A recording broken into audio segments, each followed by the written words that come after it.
Assalamualaikum warahmatullahi wabarakatuh. Selamat siang untuk kita semua dan salam sejahtera. Perkenalkan, nama saya Maria Octaviana Anuposo, semester 3 di Prodi Pendidikan Ekonomi, Fakultas Ilmu Pendidikan di kampus Universitas Pancasakti Kampus D. Di sini saya akan menjelaskan tentang materi mata kuliah akuntansi biaya UTS melalui tentang siklus akuntansi biaya dalam dunia pendidikan.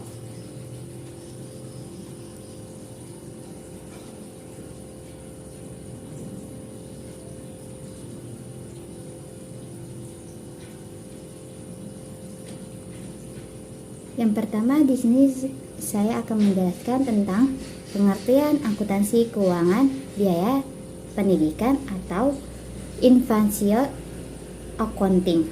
Pengertiannya yaitu akuntansi biaya adalah suatu proses pencatatan keuangan yang di dalamnya terjadi pengolahan dan pengringkasan atas suatu biaya produksi, penjualan produk ataupun jasa menggunakan suatu cara tertentu, lengkap dengan penjelasannya.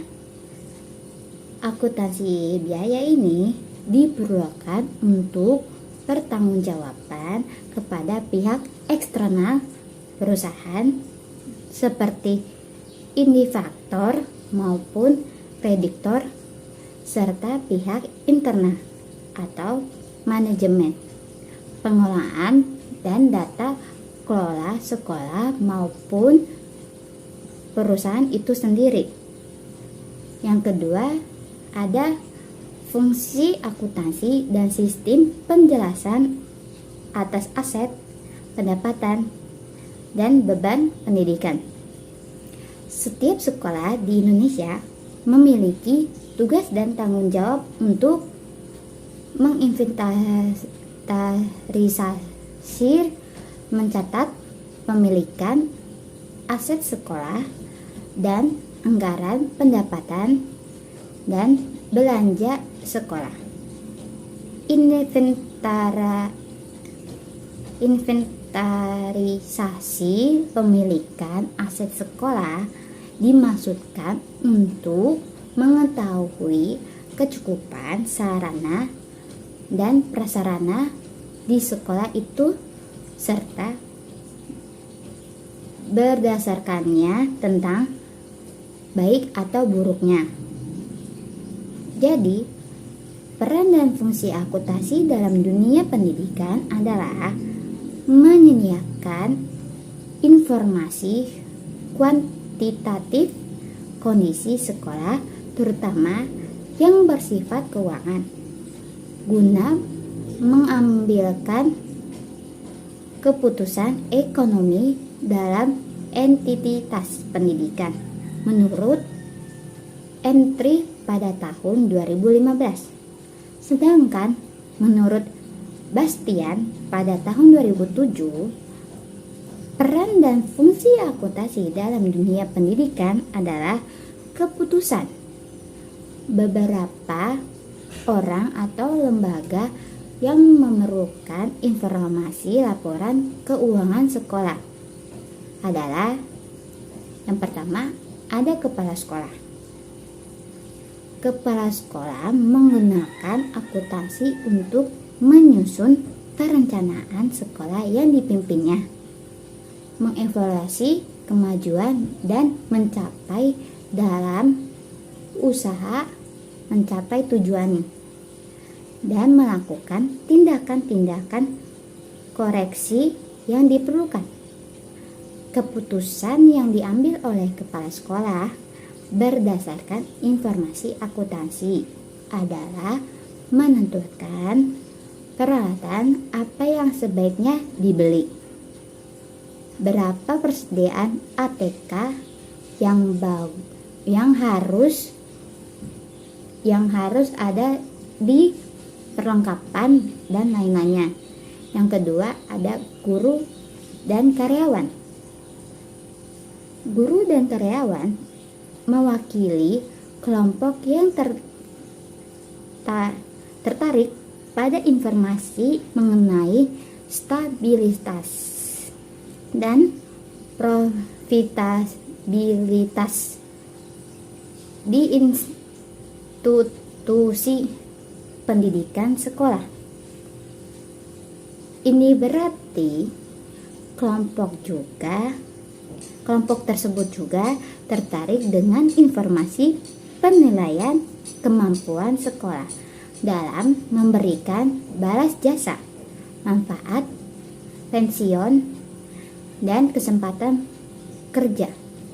Yang ketiga, ada kreditor atau pemberian pinjaman. Kreditor atau pemberian pinjaman tertarik dengan informasi keuangan yang memungkinkan untuk memutuskan apakah pinjaman serta bunganya dapat dibayar pada saat jatuh tempo. Contohnya atau misalnya, hal ini berlaku apabila ada kasus sekolah yang memerlukan kreditor. Yang keempat, ada orang tua siswa.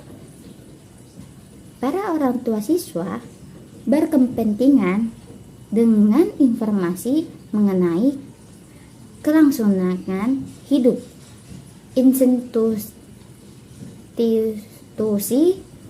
pendidikan, terutama perjanjian jangka panjang dan tingkat ketergantungan sekolah.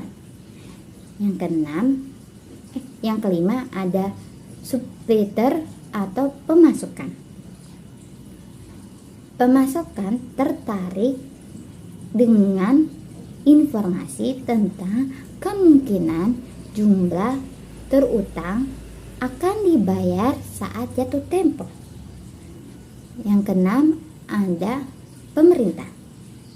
Pemerintah dan berbagai lembaga yang berada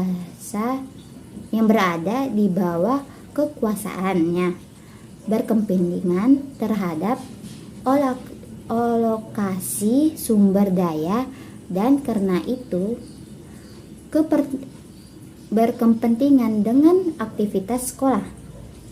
Informasi dasar ini dibutuhkan untuk mengatur aktivitas sekolah, menetapkan kebijaksanaan anggaran, dan mendasari penyusunan anggaran untuk tahun-tahun berikutnya. Yang ketujuh ada institusi pendidikan mempengaruhi anggota masyarakat dengan berbagai cara. Laporan keuangan institusi pendidikan dapat membantu masyarakat dengan menyediakan informasi tentang kecenderungan dan perkembangan terakhir pengelolaan keuangan institusi pendidikan serta rangkaian aktivitasnya. Lalu yang ketiga ada tujuan akuntansi biaya. Tujuan akuntansi biaya sendiri adalah sebagai informasi tentang semua pengeluaran dan pemasukan yang dilakukan instansi yang terkait, di mana informasi tersebut sebagai acuan pengambilan keputusan dalam pengelolaan instansi yang terkait. Menurut Colmy dan Yunis pada tahun 2009, pengertian akuntansi biaya merupakan proses pelacakan, pencatatan, pengalokasian, serta pelaporan yang disertai analisis terhadap berbagai macam biaya-biaya yang berkaitan dengan aktivitas produksi sebuah perusahaan dan menghasilkan barang atau jasa. Yang keempat, ada latar belakang yang diperlukannya akuntansi biaya dalam pendidikan. Perhitungan biaya yang terdapat di dalam pendidikan, baik itu sekolah dasar maupun tingkat menengah, sampai saat ini belum bisa dilakukan secara maksimal dan belum mampu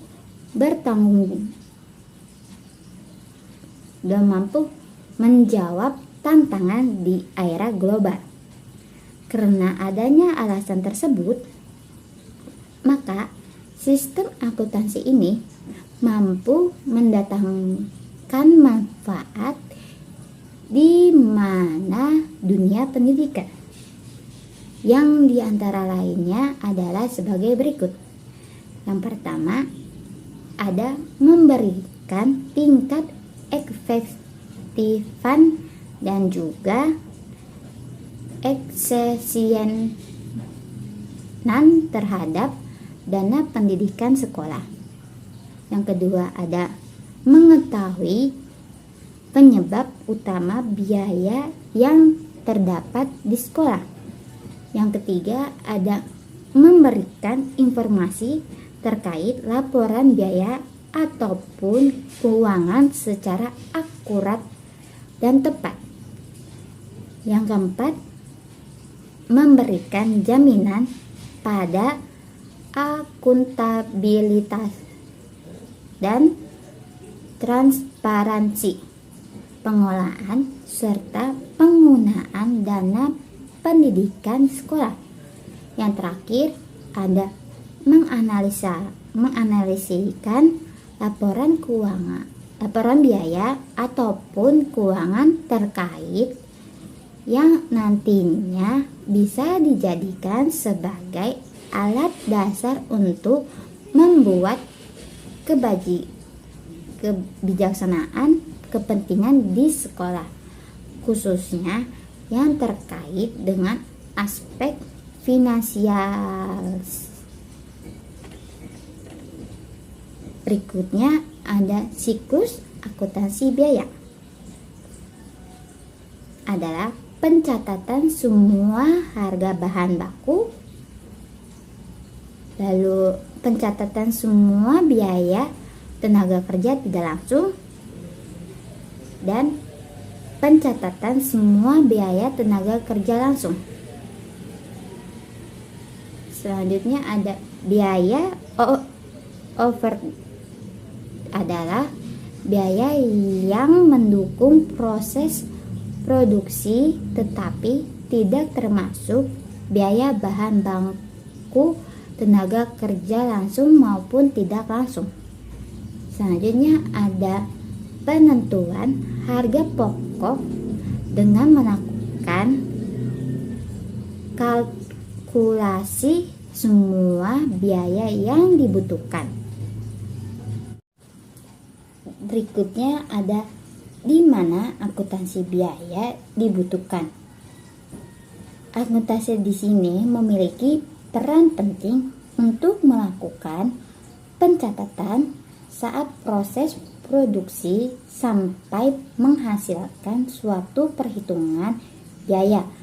Bisa juga dianggap sebagai alat penting yang dapat membantu keputusan manajemen untuk melakukan perencanaan, pertimbangan, pengawasan, serta menjadi penilaian terhadap kegiatan yang berlangsung. Yang kelima ada peran dan fungsi akuntansi dalam dunia pendidikan. Informasi akuntansi di dunia pendidikan sangat penting karena dapat digunakan sebagai pengambilan keputusan internal dan eksternal organisasi pendidikan menurut Sebastian pada tahun 2007. Apabila ditinjau dari sudut kegiatannya, Akuntansi dapat didefinisikan sebagai proses pencatatan, pengolahan, peringkasan, pelaporan, dan penganalisasi dan data keuangan suatu organisasi. Menurut Bastian pada tahun 2007, peran dan fungsi akuntansi dalam dunia pendidikan adalah menyediakan informasi keuangan yang kuantitatif agar berguna dalam pengambilan keputusan.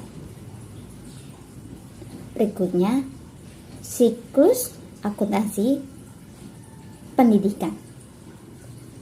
Siklus akuntansi pendidikan merupakan sistematika pencatatan transaksi keuangan, peringkasan, dan pengelolaan keuangan. Menurut Bastian pada tahun 2007, siklus akuntansi pendidikan dapat dikelompokkan menjadi 3, yaitu yang pertama ada tahap pencatatan, yang kedua ada tahap pengtasiran, yang ketiga ada tahap laporan. Tujuan pembahasan sistem akuntansi biaya di sektor pendidikan sekolah. Yang pertama ada mengaktifkan dan mengefisienkan penggunaan dana sekolah. Yang kedua ada mengetahui penyebab utama biaya yang terjadi di sekolah. Yang ketiga ada memberikan informasi berupa laporan biaya yang akurat. Yang keempat ada memberikan jaminan akuntabilitas dan transparansi penggunaan dana dan pelaporannya. Yang keenam ada penghasilan biaya laporan yang terkini sebagai bahan pertimbangan dalam pengambilan keputusan pengelolaan sekolah, terutama pada aspek keuangan. Selanjutnya yang keenam ada laporan keuangan pada akuntansi pendidikan. Yang pertamanya ada neraca. Neraca ini merupakan gambaran posisi akuntansi yang ada pada institusi atau lembaga pendidikan selama periode tertentu. Komponen utama yang biasanya ada dalam neraca yaitu aset lancar, aset tetap, kewajiban lancar, kewajiban jangka panjang, dan juga modal. Yang kedua ada laporan surplus defisit. Laporan ini menggambarkan tentang kinerja suatu entitas atau lembaga pendidikan. Dalam laporan ini, kinerja yang poin pentingnya yaitu kemampuan lembaga dalam menghasilkan keuntungan atau laba. Yang ketiga ada laporan arus kas. Laporan ini sangatlah berguna untuk mengetahui arus masuk dan keluar dana yang ada dalam institusi pendidikan, sehingga nantinya dapat memiliki pandangan terkait akulasi dana atau kas yang ada. Berikutnya yang ketujuh ada fungsi biaya dalam pendidikan.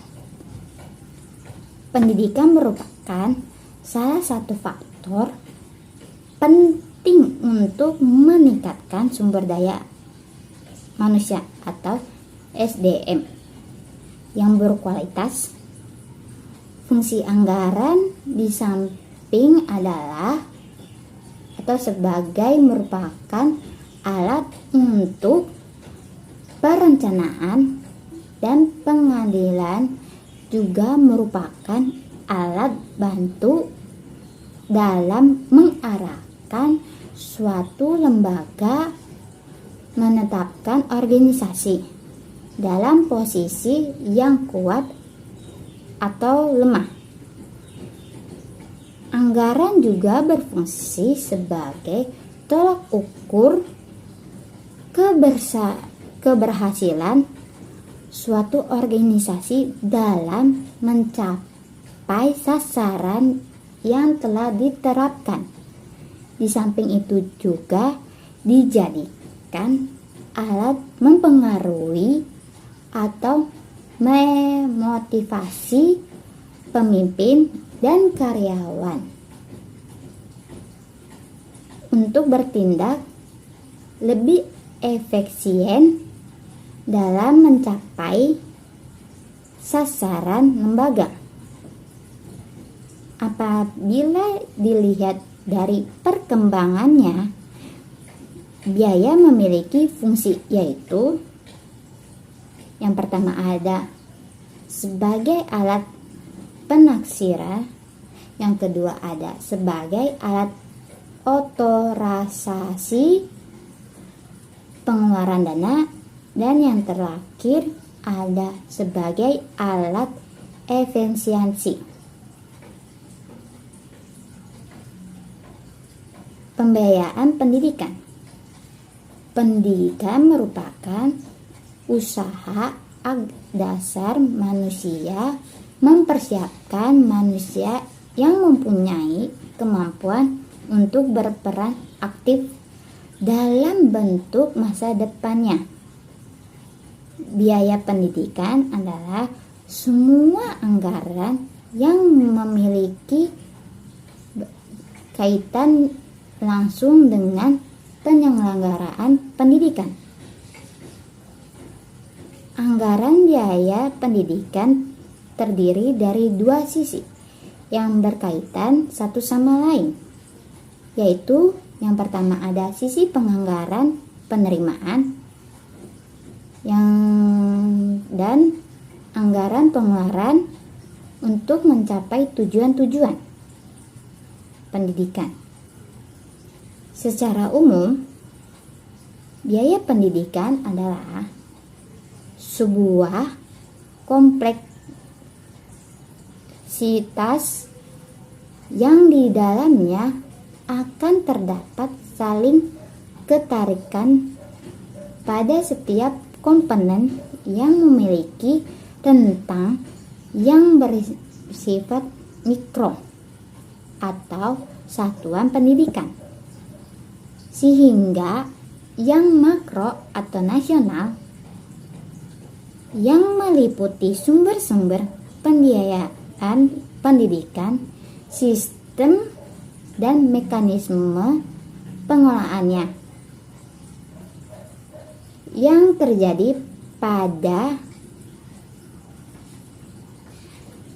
efektivitas dan efisiensi dalam penggunaan dana. Akuntabilitas hasil penggunaannya yang diukur dari perubahan yang terjadi pada semua tataran, khususnya sekolah, dan permasalahan-permasalahan yang masih terkait dengan pembiayaan pendidikan. Anggaran pendapatan dan belanja sekolah atau singkatnya APBS. Menurut Bastian pada tahun 2007, dana pendidikan adalah sumber dana keuangan yang diperlukan untuk menyelenggarakan pendidikan. Secara umum, dana pendidikan di sekolah dapat berasal dari 3 sumber, yakni yang pertama ada dari pemerintah. Dana yang berdasar dari pemerintah adalah dana penyelenggaraan pendidikan atau singkatnya BPP. Lalu bantuan APBD, dana kontingensi dan hibah luar negeri. Yang kedua ada orang tua. Dana yang berasal dari orang tuanya adalah sumbangan penyelenggaraan pendidikan atau singkatnya SPP, dan segala penuntutan dari orang tua siswa. Yang ketiga ada dari masyarakat. Dana yang berasal dari masyarakat diantara lainnya adalah sumbangan dari alumni, masyarakat sekitar, perusahaan, dan sebagainya. Berikutnya ada jenis-jenis biaya pendidikan. Yang pertama ada biaya langsung atau direct costs.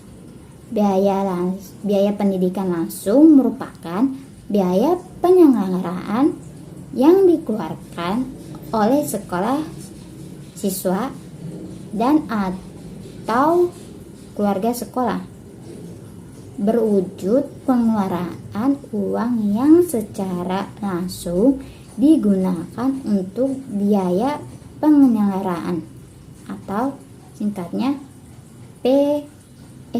PBM. Penelitian dan pengabdian masyarakat, gaji guru dan pegawai lainnya, bahan perlengkapan dan biaya perawatan. Yang kedua ada biaya tidak langsung atau indirect costs.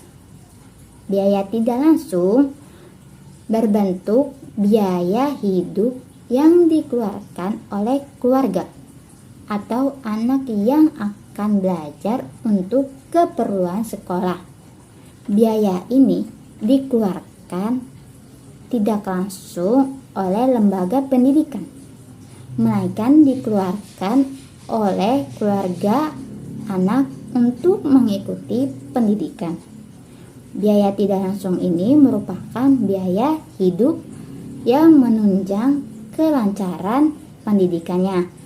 Contohnya atau misalnya ongkos angkutan, pondokan, biaya makanan sehari-hari, biaya kesehatan, dan sebagainya.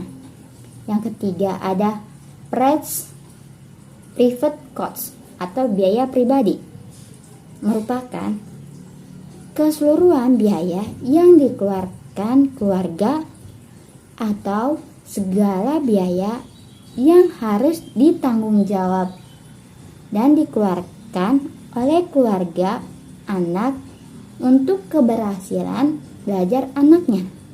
Misalnya, keluarga membayar guru les privat supaya anak pandai dalam bahasa Inggris, matematika, atau sebagainya. Yang keempat ada social cost atau biaya sosial, merupakan biaya yang dikeluarkan oleh masyarakat, baik perorangan maupun perorganisasi, untuk biaya segala keperluan sekolah. Biaya yang dikeluarkan sebagai wujud partisipasi dalam penyelenggaraan pendidikan, karena pendidikan bukan hanya untuk menjadi tanggungan pemerintah dan orang tua saja, tetapi juga menjadi tanggung jawab bersama pemerintah, orang tua, serta masyarakat. Yang kelima ada money center atau biaya keuangan, melainkan pengeluaran dalam bentuk uang atau materi yang ada juga biaya yang harus dikeluarkan tidak berbentuk uang, melainkan berbentuk jasa, tenaga, dan waktu. Biaya semacam ini dapat diuangkan atau dinilaikan dan disertakan kepada nilai uang. Biaya semacam ini disebut sebagai moneter. Yang ke-8 ada faktor yang mempengaruhi biaya pendidikan.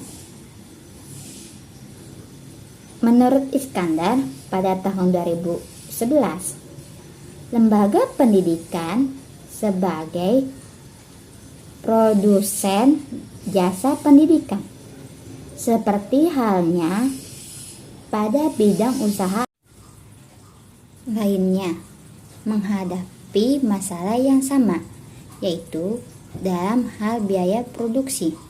Tetapi ada beberapa kesulitan khusus mengenai penerapan perhitungan biaya produksi. Produksi pendidikan diartikan sebagai unit pelayanan khusus atau units of service. Unit output harus meliputi meliputi dimensi waktu seperti tahun belajar atau jam belajar, agar biaya dalam mempersiapkan output dibandingkan input. Input meliputi barang-barang yang dibeli dan orang-orang yang disewakan untuk menyediakan jasa. Di antara masukan atau input yang penting dalam sistem biaya pendidikan, ruang, peralatan, buku, materi, dan waktu para guru serta karyawan lainnya. Output menjadi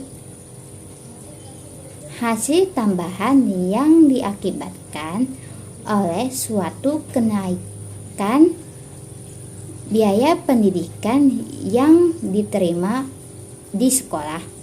Sepasang masukan atau input menjadi bagian dari biaya kenaikan. Suatu unsur biaya tambahan menjadi biaya kesempatan dari peserta didik, menurut Iskandar pada tahun 2011.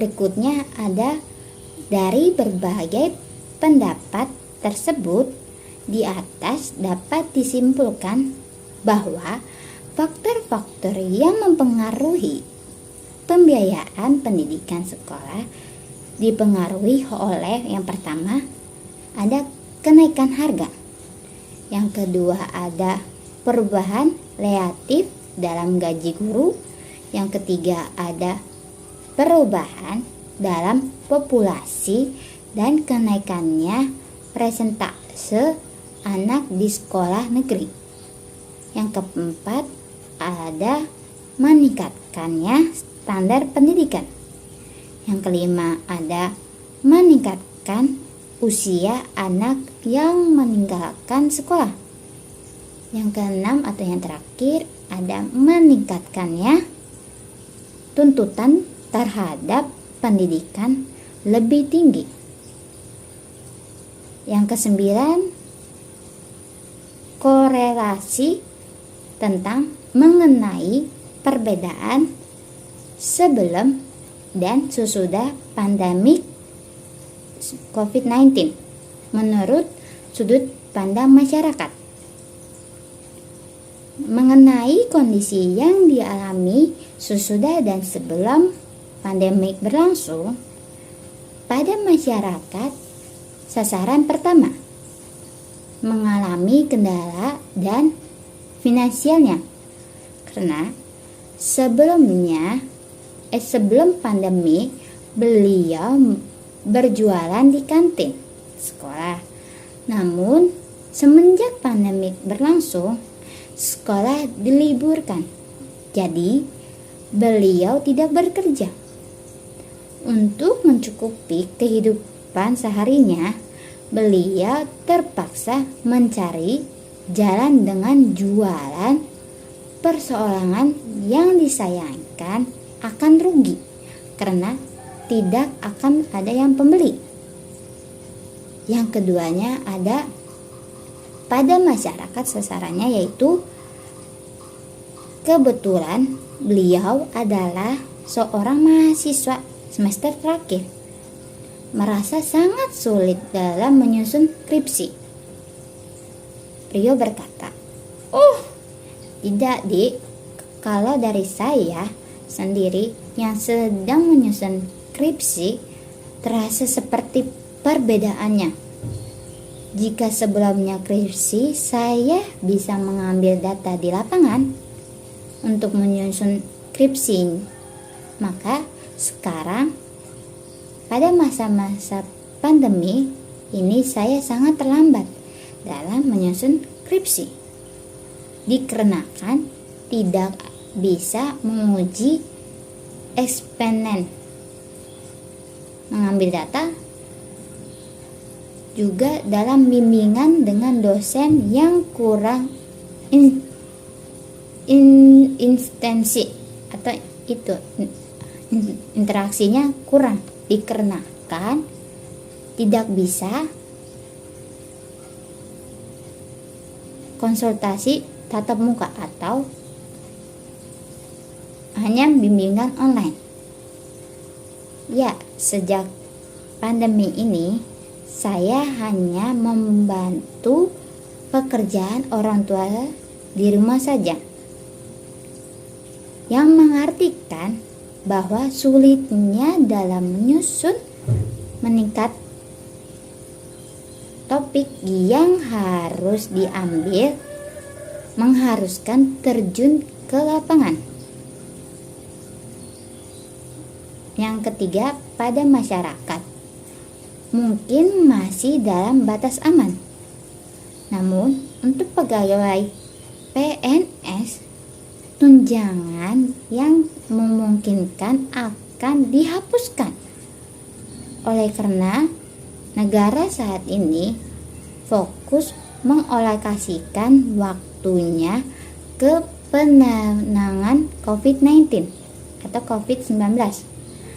Kendala yang dihadapi yakni dalam membayar kredit cicilan yang sangat sulit dikarenakan tidak ada terorisasi untuk pegawai PNS. Yang sasaran keempat yaitu sarana. Kendala yang dihadapi tentu saja akibat dirumahkan.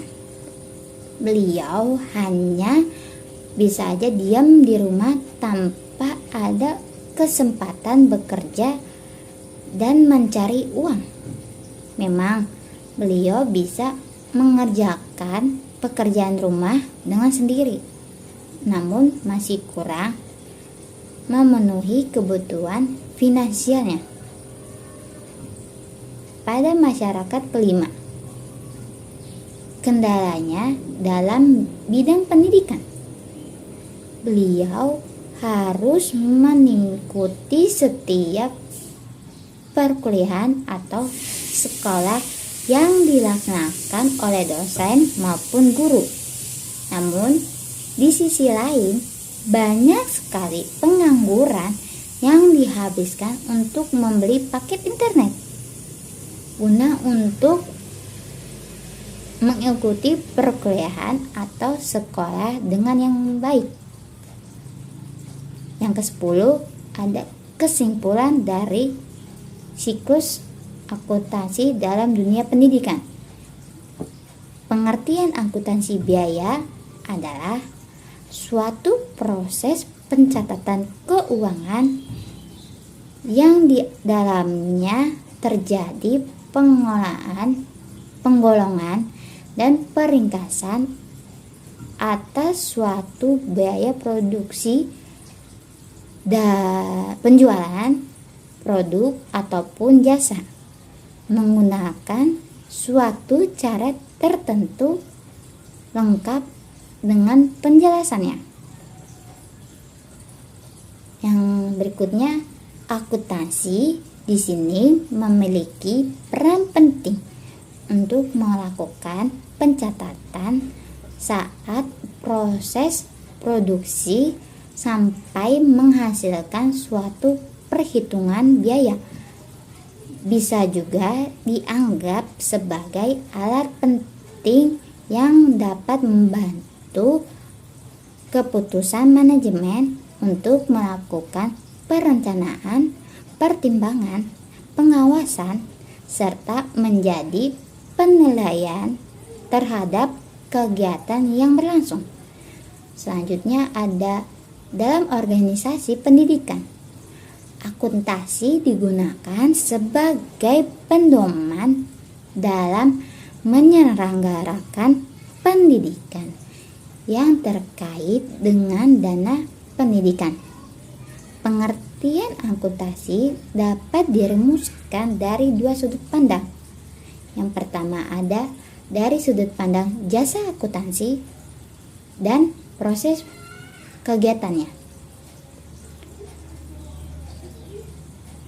Manajemen pembiayaan pendidikan adalah suatu aktivitas pengelolaan biaya pendidikan yang berkenaan dengan perolehan dana yang diterima dan bagaimana penggunaan dana tersebut digunakan untuk membiayai seluruh program pendidikan. Oleh sebab itu, diperlukan pengolahan biaya pendidikan yang baik agar biaya pendidikan tersebut dapat digunakan tepat pada sasaran.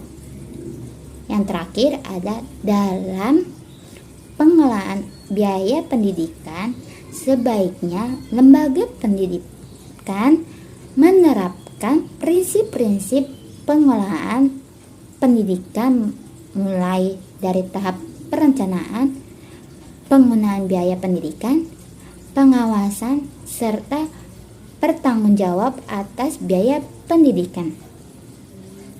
Sekian dari presentasi yang saya sampaikan.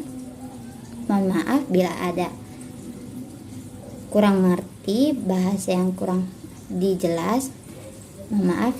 Sekian dan terima kasih.